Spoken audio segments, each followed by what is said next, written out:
തൊടുപുഴയിൽ യോഗാശ്രീ യോഗ പഠന കേന്ദ്രം പ്രവർത്തനം ആരംഭിച്ചു. ഇന്ത്യൻ പര്യവേക്ഷകനും പ്രസാധകനും മാധ്യമപ്രവർത്തകനുമായ സന്തോഷ് ജോർജ് കുളങ്ങര പഠന കേന്ദ്രം ഉദ്ഘാടനം ചെയ്തു. കോലാനി ബൈപ്പാസിൽ പുതുക്കുളം നാഗരാജ ക്ഷേത്രത്തിന് സമീപമായി യോഗാചാര്യ ശ്രീജ ദീപക് നേതൃത്വം നൽകുന്ന യോഗശ്രീ യോഗ പഠന കേന്ദ്രം പ്രവർത്തനം ആരംഭിച്ചു. ഇന്ത്യൻ പര്യവേക്ഷകനും പ്രസാധകനും മാധ്യമപ്രവർത്തകനുമായ സന്തോഷ് ജോർജ് കുളങ്ങര യോഗ പഠന കേന്ദ്രം ഉദ്ഘാടനം ചെയ്തു. കാലത്തിന്റെ ആവശ്യമാണ്. നമ്മുടെ ആചാര്യന്മാർ ആയിരക്കണക്കിന് വർഷങ്ങൾക്ക് മുമ്പ് മുതൽ രൂപപ്പെടുത്തി വളർത്തി വലുതാക്കിയ വലിയൊരു ശാസ്ത്ര മേഖല കൂടിയാണ്. അതിന്റെ ശാസ്ത്രീയമായ മേഖലകളെ കുറിച്ച് ഒന്നും അറിവുള്ള ഒരാളല്ല ഞാൻ.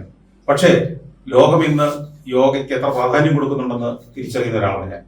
ലോകത്തിലെ ഏത് നഗരത്തിൽ ചെല്ലുമ്പോഴും ഏത് രാജ്യത്ത് ചെല്ലുമ്പോഴും അവിടെയൊക്കെ നമ്മൾ ഭാരതത്തിൻ്റെതായി കാണുന്ന ഒരു മുദ്ര യോഗ പഠിപ്പിക്കുന്ന കേന്ദ്രങ്ങളിൽ ബോർഡുകളാണ്, അല്ലെങ്കിൽ യോഗ പരിശീലനം നൽകുന്നതിന്റെ പേരിൽ നടത്തുന്ന ചില പരസ്യങ്ങളാണ്. ഇതൊക്കെ ഞാൻ ലോകത്ത് എവിടെയും ഞാൻ കണ്ടിട്ടുണ്ട്. അങ്ങ് US, ജപ്പാൻ വരെയുള്ള നാടുകളിലൊക്കെ യോഗയ്ക്ക് വലിയ പ്രാധാന്യമുണ്ട്. അതിനുവേണ്ടി ജീവിതം സമർപ്പിച്ചിരിക്കുന്ന നിരവധി ആളുകളെ ഞാൻ കണ്ടിട്ടുണ്ട്.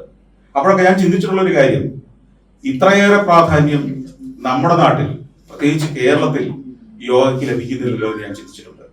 യോഗാചാര്യൻ മനോജ് ടി, ഡോക്ടർ തോമസ് അലിയാട്ടുകുടി എന്നിവർ യോഗത്തിൽ പ്രസംഗിച്ചു.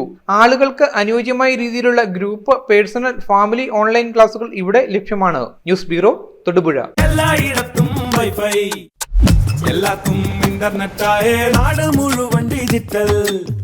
നാട്ടാരെല്ലാം ഹൗസിംഗിലാണ്, എന്നാ സ്പീഡാ കേരള മിഷൻ. എല്ലാവർക്കും ഇന്റർനെറ്റാ, എല്ലായിടത്തും നെറ്റാ. കേരള വിഷൻ നവകേരള പ്ലാൻ വെറും 199 രൂപയ്ക്ക്.